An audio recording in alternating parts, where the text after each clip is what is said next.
Na mimi ni wakumbushe wana Simba, leo hii tumeanza vibaya, lakini tumeshawahi kuwa na mwanzo mbaya zaidi ya huu. Msimu wa mwaka 2022-2023 kwenye ligi ya mabingwa Afrika tulianza vibaya kwa kufungwa mabao 3-0 na Raja Casablanca hapa Benjamin Mkapa.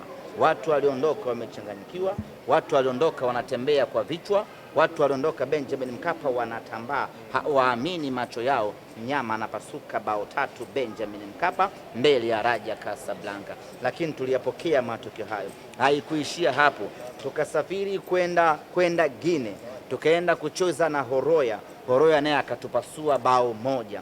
Yaani mpaka tunakwenda kwenye mechi ya 3 ya hatua ya makundi ya ligi ya mabingwa Afrika hatuna pointi hata moja. Huo ndio ulikuwa mwanzo mbaya kweli kweli ambao wana Simba tunapaswa kukumbuka. Lakini nini tulifanya baada ya kupoteza mechi 2 za mwanzo? Tukakaa chini wana Simba, tukaangalia tumekosea wapi, tukapata nguvu mpya, tukajipanga. Mechi ya 3 tumekwenda kucheza na Vipers, tukampasua, tukachukua alama 1. Tukageuka na Vipers hapa Benjamin Mkapa, tukampasua, tukachukua alama 3, jumla zikawa 6.